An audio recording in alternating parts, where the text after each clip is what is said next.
Good morning, everyone. As arranged, we will have a flash meeting right now about our upcoming project on going abroad exporting our Vietnamese coffee product.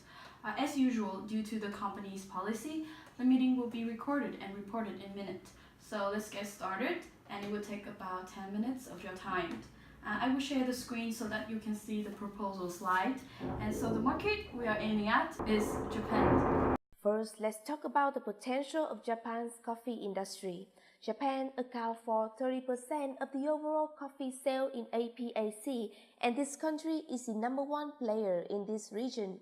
Japanese were consuming 11.13 cups of coffee per week in 2014. Japanese coffee consumption has soared during last 40 years. The country is now third in terms of total consumption among importing countries. Here are the survey results. Vietnamese agricultural products become more and more popular in Japan. 86% of the respondents said that they would like to drink Vietnamese coffee. Participants are attracted by the strong roasted coffee in Vietnam and its smell. And we have some implication. In Japan, customers find it hard to buy Vietnamese coffee, although many people drink coffee. It is because it is used for increasing weight of other coffee and is it not sold for enjoying its taste. Consumers prefer single-serve and convenient offering for in-home coffee consumption since they spend less time on preparing meal and beverage. Finally, customers want various flavor and the unique flavor for them. We have some suggestions from the survey participants. We can do promotion activities such as using airline, paint some beautiful sightseeing spots at aircraft to let Japanese know the charm point of Vietnam, or showing some short movie on entertainment screen. Opening coffee shop is a considerable way to make a business. Single serving machine along with online sale and easy-to-go canned coffee are other areas which continue to pick up growth. In order to provide you more detail about our project, we have done some analysis on the PESTEL model. First of all, the P, political. The Liberal Democratic Party, LDP of Japan, had a landslide victory in 2012 election and formed two-thirds in the House of Representatives, which made the government had a huge power and more stable. Japan also had connection with G8, APEC, ASEAN, and open up for foreign market.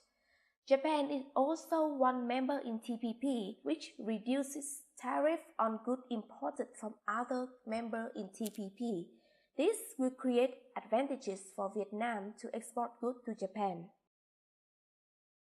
Economic.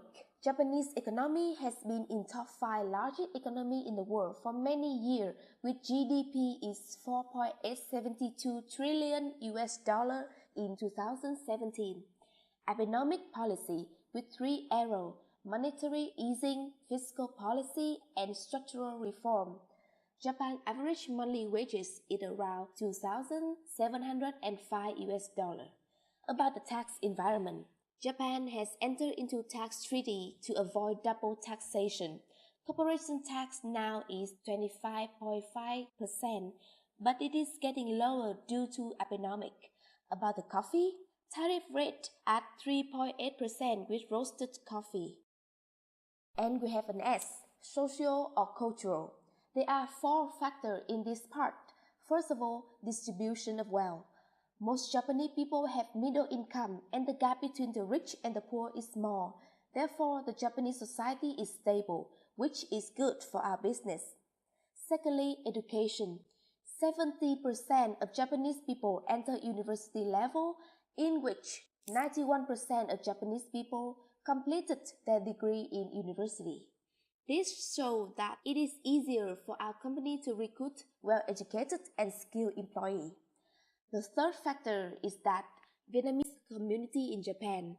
The number of Vietnamese people, especially teenagers and adults, living in Japan has increased recently.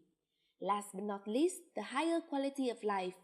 There is an increase in the Japanese life expectancy along with a decrease in the infant mortality rate. This indicates that the quality of life in Japan has been developing. In addition, their living standards are higher and higher.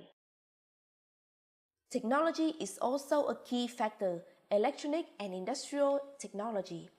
Japan's technology is the basis for many high-tech products such as car and component in iPhone.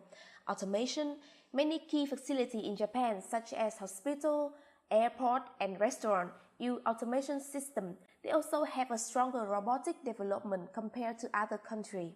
Finally, the internet. 78% of Japanese population use internet.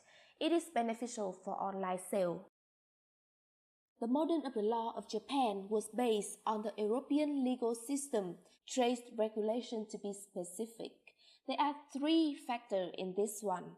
First, import licensing.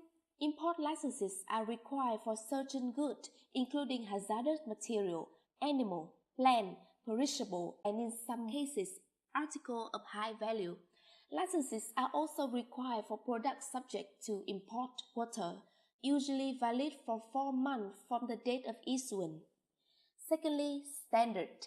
Imported products are subject to product testing and cannot be sold in Japan without certification of compliance with prescribed standard. Lastly, labeling and marking requirement. The Japanese measurement law requires that all imported products and shipping documents show metric weight and measure. Generally, labeling for most imported products is not required at the customs but at the point of sale. The final E in the PESTO model is environmental. Japan is a relatively clean and an environmentally responsible nation. However, it faces some environmental challenges today. First of all is natural hazards such as volcano, earthquakes, tsunami, tidal wave, and typhoon. They cause damages of property and people of Japan. They also cost billions of dollars for reforming and rebuilding those property. Secondly, the pollution. Air pollution, chemical poisoning, and waste management are those big problems that Japan has to face with. But they have environmental law system. It balances between economic development and environment protection. So that's the end of our presentation. Do you have any questions? So who are our competitors in the Japanese market? In terms of foreign competitors, there are some countries such as Brazil, Indonesia, and Ethiopia. And in Japanese domestic market, some big players I can list by the names such as Nestle Japan and UCC Ueshima Coffee. Nestle Japan maintained its leading position in coffee in 2017, and UCC Ueshima and Key Coffee registered positive retail value and volume sales growth in 2017 by claiming an authentic taste in their fresh coffee products. And others can be listed as coffee shops such as Starbucks, Tully Coffee, Duter Coffee, Grenoir, and Komeda Coffee. And at the same time, convenience store and Kisaten are also big major competitors. Okay. Another question? One more question. What are substitute products for our coffee? I can list by 2 types. The first one is soda, juice, water, beer, and sport drinks. That's the drinks that are not the main focus of by coffee shops. And the second is ice cream, cigarette, and sweet. With other products, people are spending their money on. So I can list it by all the names that we need to take consideration in it. And I think we will discuss further about the strategy later on, so you guys will have a guess about what we are trying to do. So what do you think about that? I think this project have a lot of potential. I'm not sure. Maybe there are some risks. So we will see in the next presentation with more details. Okay? Okay. I guess this is the end. So thank you for all making your time here today, participating in the meeting. I'm sure I will let you down with this project. I count on you. Okay. Okay.